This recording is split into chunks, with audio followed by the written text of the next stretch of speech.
think, believe me, these niggas doubted me. Look what I'm becoming. That I did, it made a man of me. All the that I did, I swear my. What it do, YouTube? It's Ty Fetty with the Fetty.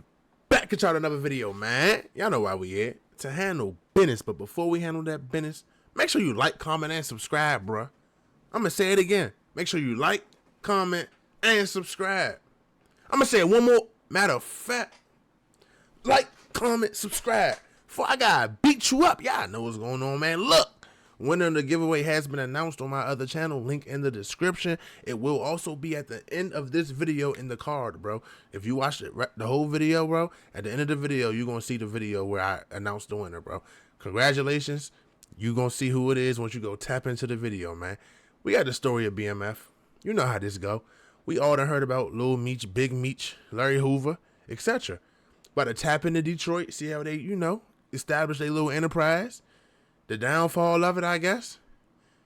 And let's get it, man. Let me know in the comments if you watched the show BMF. And if you think, boom, let me ask y'all this. In the comments right now, go comment in right now.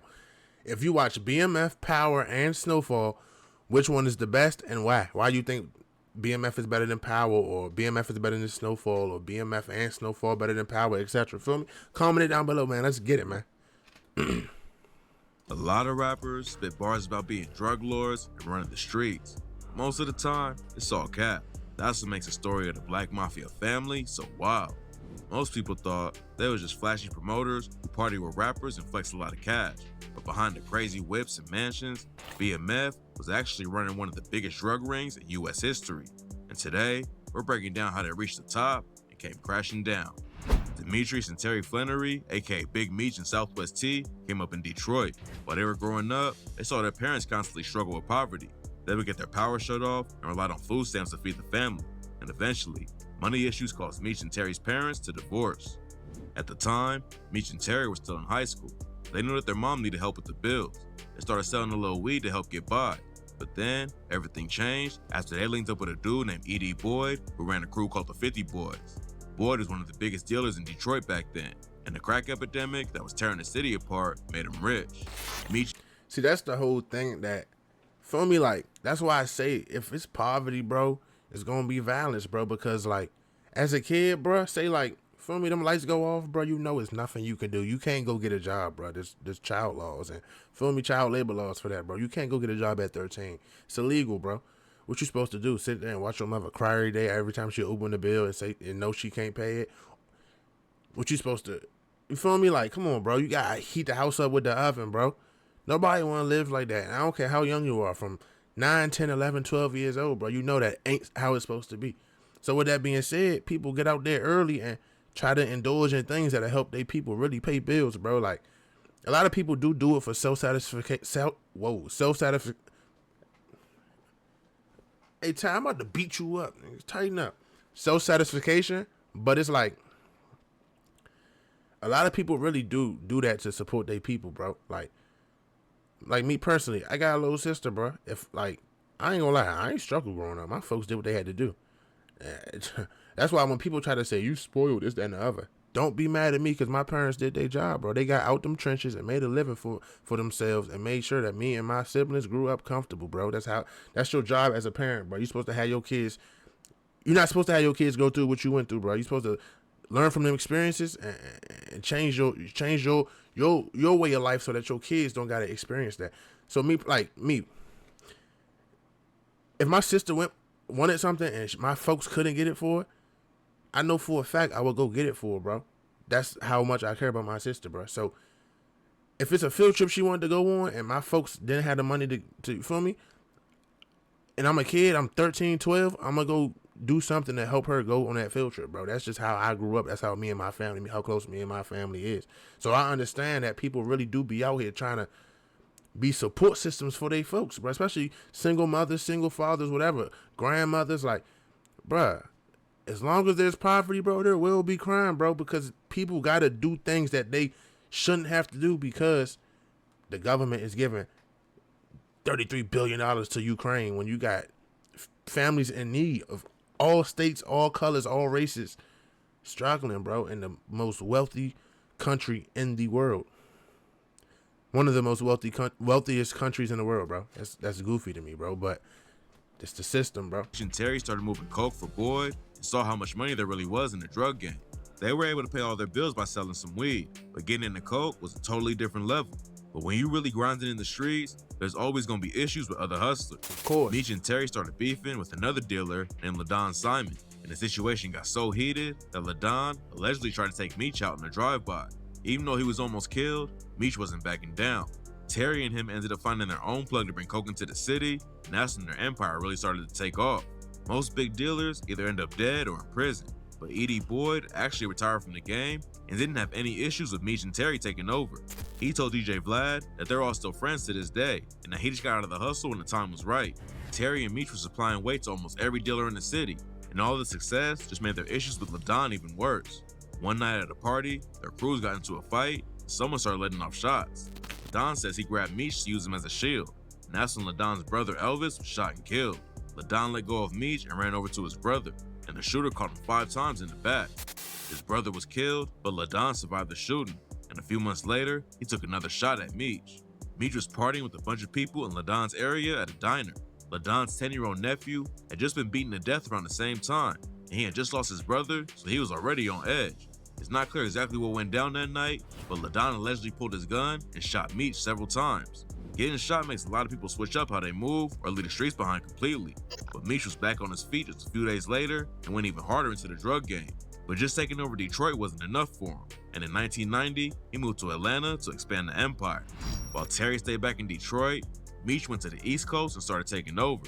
Instead of rolling into Atlanta, trying to push out all the dealers in the city, Meech went to all the clubs and started flexing tons of cash. Everyone saw him stunning, and that's how Meech met all the major players in Atlanta. Meech didn't resort to violence to take over a new city. Instead, he started supplying weight to the dealers who already ran Atlanta. Money win all wars, man. You know how that goes. Money win all wars, bro. I ain't gonna lie. If you got money, they gonna dig you. That's how it go, bro. It's been like that since forever, bro. You got money, they gonna bow down every time. That way, he avoided most of the street drama while bringing in even more money. Back then, Terry and Meech had a plug in Colombia, and the weight was brought into the U.S. on the East Coast around Florida. But after the cops started cracking down on the shipments coming in, Meech moved to L.A. to find a new connect. Meech found a new plug on the West Coast, and within a few years, they expanded to Alabama, Florida, Kentucky, Louisiana, Mississippi, Missouri, North Carolina, and more. Damn. Terry and Meech were already running one of the biggest drug rings in the country, but in the early 2000s, the Black Mafia family went from just a crime organization to a full-on brand. Terry and Meech were always hanging out with rappers, and in the 2000s, Meech created BMF Entertainment as a label and promotion agency. Having a legit company to launder your money through is a smart move, but Meech's lifestyle and the BMF brand is what got the attention of the feds. Terry and Meech had been in the drug game together for years, but they always had issues when it came to Meech's partying. Terry was more low-key and knew that flexing all their money could get attention from the cops, but that's also how Meech brought in new business. Whenever he went to a new city, Meech would walk into the clubs and drop 50 to 100K every night. Damn. All the hustlers would notice the new guy throwing around crazy money, and that's how Meech would link up with local dealers. Back in the day, it wasn't that big of a deal, but when Meech started BMF Entertainment, he put the spotlight on the whole organization. The BMF brand popped off in the rap industry, but nobody knew where all the cash came from. Meech was flexing his cars, mansions, and even put up billboards advertising the company. Dang. Terry wasn't feeling how Meech was moving though, and that's when their relationship started to fall apart. But before BMF went down, Meech got caught up in a double homicide in 2003. In November 2003, Meech was at a spot called Club Chaos in Atlanta. He got into an argument with a dude named Anthony Wolf Jones, who used to be Diddy's bodyguard, and at some point, shots started going off. It's not clear who started shooting first, but Jones and his homie Lamont Gertie were both killed, and Meech got shot in the ass. Meech was booked for double homicide, but the judge let him out on house arrest since the case against him was so weak. By this point, Terry and him were barely even talking to each other, and Meech getting arrested hurt their relationship even more. While Meech was locked up in Atlanta, Terry was still running his business on the West Coast. And during his 34th birthday, a bunch of Meech's goons came through wearing shirts that said, "Free Big Meech." They brought in a monitor so Meech could address the party, and by the time he was done talking, the situation allegedly got so heated that both sides had their guns out. Luckily, nothing too serious went down at the party, but the end of BMF was getting close. The cops had been trying to investigate BMF since the 90s, but they didn't have a major break in the case until 2004. The first cracks in the organization opened up when wiretaps led the cops to a dude named DeCarlo Hoskins. Hoskins was a pretty small-time dealer in Atlanta, but he flipped on two brothers named Amari McCree and Jeffrey Lear, who were both in BMF. And when the cops put a wiretap on them, they discovered that Amari was a high-ranking member of BMF and that Meech really liked him. The cops used the wiretap to pick up Jeffrey while he was transporting 10 kilos of coke. They let him go that day so they can gather more evidence from him. And that's when Jeffrey and Amari tried to do the race. Eventually, the cops found both of them, and that was the beginning of the downfall.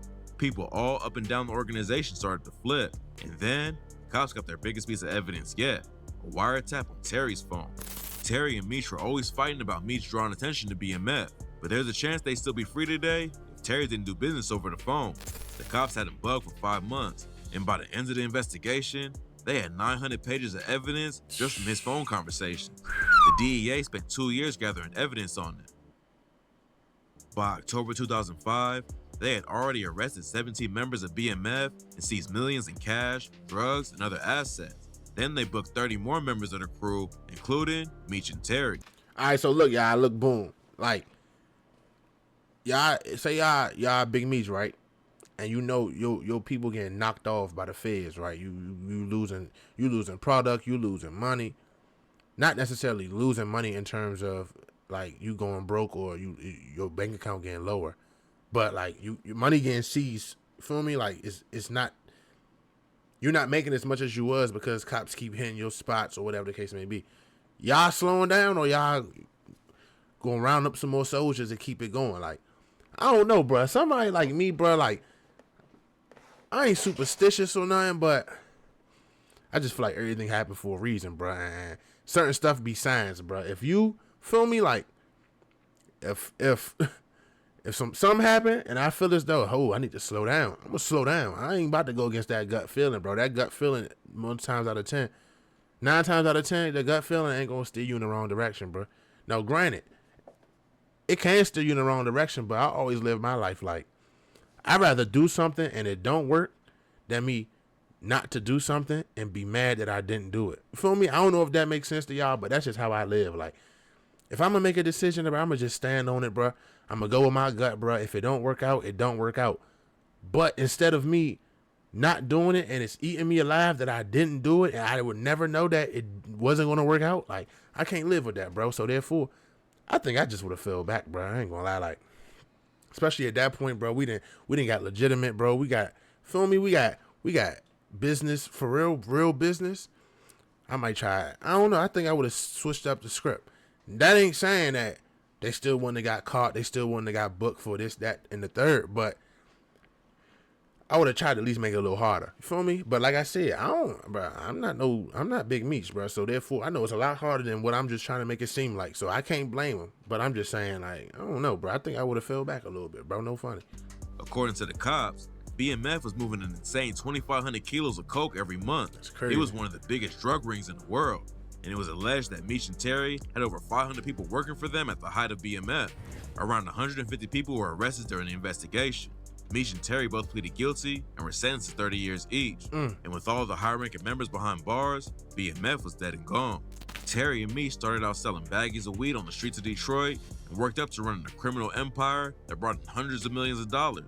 They were able to dodge the cops for a while. When you're moving that much weight, it's only a matter of time before something goes wrong. But in 2020, Terry was released on house arrest to serve out the rest of his sentence. During the coronavirus pandemic, a lot of prisoners got out early to help slow the spread, but Meech wasn't as lucky. His lawyer tried to get him an early release too, but the plan got shut down, and the U.S. attorney said, during his time in prison, Flannery continues to promote himself, and through others, his legacy as a highly successful professional drug dealer. Nothing in that promotion suggests that Flannery has changed. Damn. Even though he didn't get released at the same time as Terry, Meech still scored a big win in 2020. He was originally scheduled to get out in 2031, but sentencing guidelines have changed over the years, and Meech's legal team was able to get a few years knocked off of his time. Big Meech will probably be out in 2028 now. That's still a long time to sit behind bars, but Meech and Terry knew that was always a possibility. Like a lot of kids who grew up in inner cities surrounded by crime and poverty, Meech and Terry just adapted to their surroundings and did whatever it took to survive. But while most dudes just make a few racks in the streets so they can flex nicer clothes and cars, Meech and Terry took it way further and created one of the most famous empires out of Detroit. Their story's beyond wild, and that's why everyone's still talking about them almost 2 decades after they were arrested. They made it out of the trenches to become two of the richest drug dealers in the world. But in the end, all of their money and power still couldn't keep the feds off of their backs. Nobody knows what's gonna happen when they finish their sentences, but hopefully they stay out of the streets and move on from BMF. What you mean? What's gonna happen when they finish them sentences? Boy, they lit. They got that. They got it tucked away. Trust and believe. And that Lil Meech, feel me? He doing his thing, bruh. I know for a fact, when they get out, bro, it's gonna be a real live documentary, bro. A real live, like him explaining what happened, how this happened. Like they good forever. Like they straight. Feel me? That's all right. I mean, you know, they had to take that to the chin, like he said, bro. You know what comes with the game. You know what comes with what you doing. You know that it's consequences for every action. You gotta take that to the chin. You did it, bro. It's you made the bed, lay in it. He gonna be home though. I don't know, like 30 years, bro. 30 years it's a long time, dog. That's a long time. 30 years is a long time. But it's like, I don't know, bro. Because I don't know if Southwest T had kids before he went in. Like, Big Meech had, you know, he had kids. I don't know if, like, I don't know, bro. Stuff like that'll eat me alive, bro. Like, I can't see my son grow up. I can't see my daughter grow up. Feel me? Like, I know for a fact I can't tell this woman stay down for 30 years. Go enjoy your life, man. Go live your life. I can't hold you back. Like, dang, that's tough, bro. That's tough. But like he said, they started originally to help support their dukes, support their moms. You can't get mad at them, bro. Had to make ends meet, bro. Before you live in poverty and really struggle, bro, you always gonna try to make something happen and make it work, bro. Can't blame them. But with that being said, man, it's Ty Fetty with the Fetty. Like I said, after this right here, y'all should be seeing it right now. I think it'll pop up right now. Feel me? Video, first vlog, winner of the giveaway right here. Take sure y'all stay smart, stay dangerous, and I'm gonna catch y'all next time, man. I'm gone.